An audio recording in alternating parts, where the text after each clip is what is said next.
Let's return to This Week in America. Here's your host, Rick Bratton.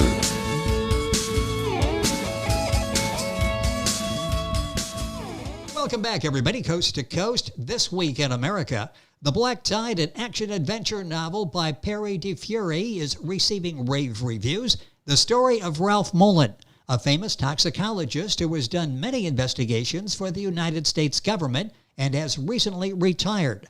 However, good men, especially with Ralph's talents in science and skill as a Force Recon Marine, are not allowed to retire so easily. They become part-time retirees. Ralph gets a call to investigate a strange black tide in the northern Pacific Ocean. He thinks it's a waste of his time, but a longtime friend of his is asking, so he accepts the project. What he encounters is more than he ever bargained for. Perry is a decorated Vietnam veteran who has always been interested in science.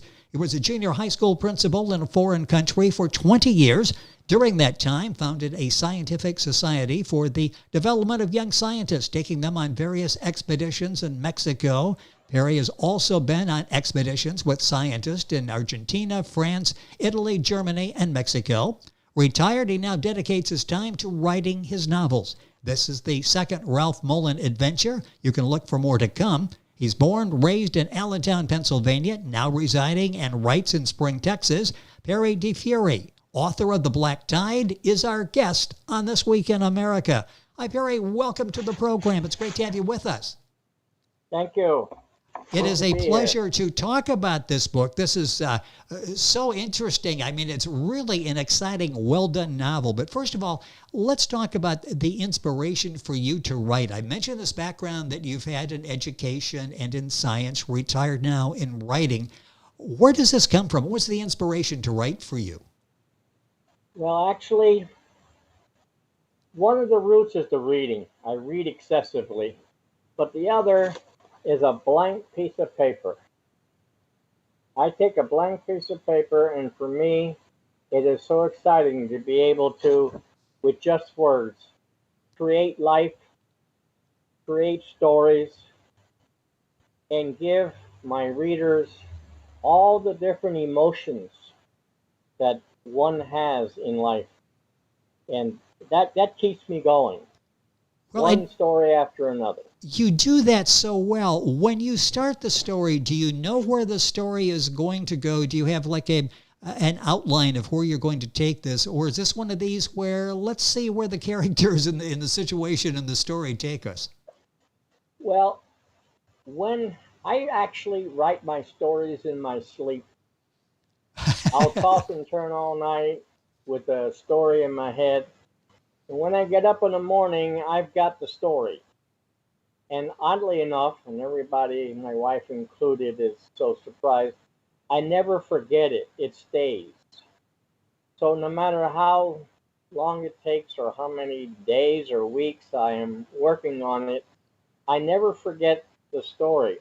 What happens during the writing is the book will start to take over. The adventure will take over. Ah, yes. And then I'm just trying to keep up with where the book is going and just kind of directing the end result. Well, yeah, I bet it's difficult then to stop writing the story. You hear where sometimes people have writer's block and they can't come up with anything, and they sit there staring at a typewriter or a computer for an extended period. I get the impression when this comes to you, the story takes over. Is that the case? Yeah, that's it. The story just takes over. Not the plot, but the action. Yes. Within the plot. So I don't know where it's going to go, but I'll be writing, and all of a sudden it'll just come, and it'll take me off on a tangent, and then I have to get back on course. Yes, that's for the rough draft. I just let it go on the first draft. It sounds I don't like stop myself. Yes. I don't try to have discipline on the first draft. Well, it sounds like you're having as much reconstruction is on the second and third draft. Yeah, just let it flow. I love that, and it works so well for you. Perry DeFiore is our guest on the program.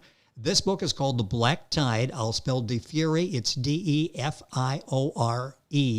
You'll find the book available at stratton-press.com. In the books, you'll find it at Amazon, the usual places. Links, of course, on our website, thisweekinamerica.us. When you decided to write, why did you pick science? Why not romance novels or mysteries? How did you come up with science? Well, my wife is always after me to write romance novels, but that's her thing. I have always had a passion for science ever since the fifth grade. The teacher's name was Bonnell, if I remember correctly. Because a good teacher can change your life. Oh, yes. And because of him, I got interested in sciences. I started in chemistry and physics and environmental sciences, branched out to ocean sciences. I love to dive. And my latest is my biggest passion of all of my life is astrophysics. And I'm still studying astrophysics. It's amazing. No matter what you go through in life, you're still sort of a student out there and learning. And that's good because then you get to share that with us in your novels. The one specifically, the book we're talking about is The Black Tide by Perry DeFiore. There are other books, and we'll mention those during the course of the program. What can we find in your books? You mentioned the science aspect of it. I mentioned the character Ralph Mullen. What can we expect to find in reading your books, and The Black Tide in particular? Well, let me explain it this way. To my way of thinking, a good book should be like a good recipe. A top chef will use condiments to enhance the flavor of the dish that he was going to serve. I add my condiments of espionage, murder, romance, and suspense to season my stories. Today's readers do not have a lot of patience, so I try to make my books move quickly and not bore them with flowery writing like that of one of my favorite authors, Nathaniel Hawthorne, who I have been compared to various times in other writing that I have done. Well, what a compliment that is. And that's one thing in reading your books and in reading reviews of your books. They're hard to put down because you really keep the story moving. And you're right. We really now want to see this move. And it's like a good TV series that moves very rapidly. You can't take your mind off of it for a minute. You're waiting for the next page to see what's going to happen because you know something exciting is going to happen. There's travel involved in this. Are you a traveler yourself in real life? I've seen 20% of the world and plan to see a lot more. I've been to Europe, Asia, all the Americas, and on 24 cruises. I always take a spiral notebook with me, take lots of pictures, but I still need to see Africa and Australia before God calls my name. Many of my stories come to me from my travels. Science does not have borders, and species vary from country to country. There's always something interesting to find out there. You know, that's so fascinating how a writer works. And in your case, this is from real life experiences, from sort of making a mental notebook all of these years, and you can draw on that now. Just go to sleep and the story comes to you. I love the process of writing for you. It's not a problem getting the stories to come to you. How long does it take for you to write one of your novels? Let's take The Black Tide. From the time you get the vision for the book until you're finished with it, how long a process is that for you?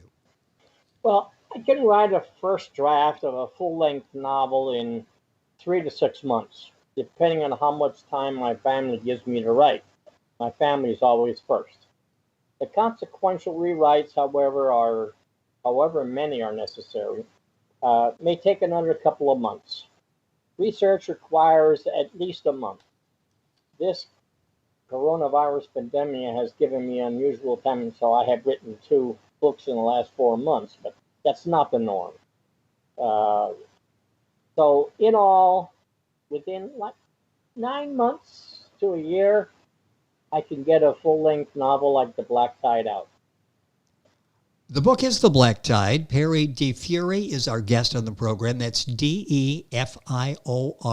The book's available at stratton-press.com in /books. You'll find it, of course, Amazon, the usual places. If you go to our website, thisweekinamerica.us, you'll be able to link on and get information on all of Perry's books. I mentioned multiple books that you've written. Are the novels all different? I have the one series of the Ralph Mullen adventures. I'm working on the fifth one right now. But I've written other genres like sci-fi, alien propagation, which is already out, and Escape from Progress, which is finished and should be out soon. I have one serious I call serious novel that I'm working on that will be a very large one. I've been working on it for 5 years. So I do that in between my other books.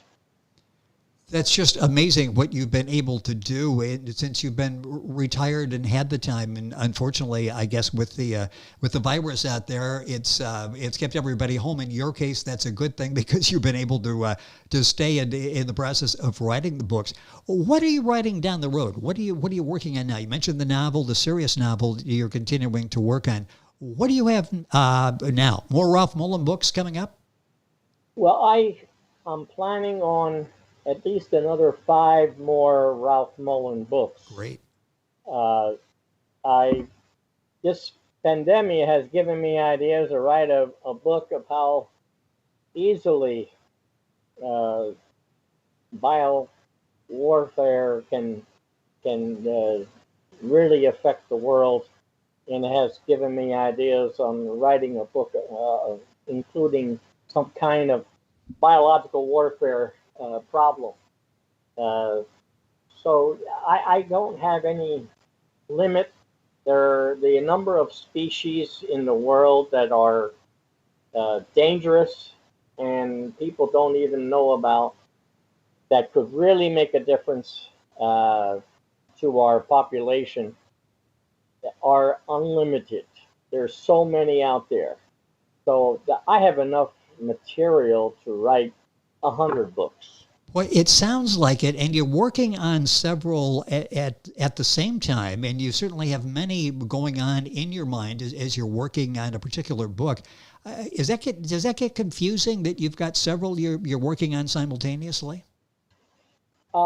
Actually, not for me, because the books are in my head already, and I actually use writing on the different books as a way of taking a break.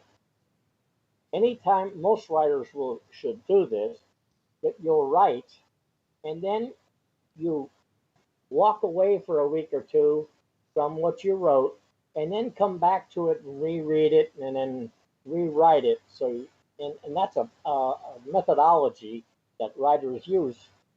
And that's what I use. And when I take that break, I work on another novel. So it's I go back and forth, and I really don't have a problem keeping them separated. I don't overlap them.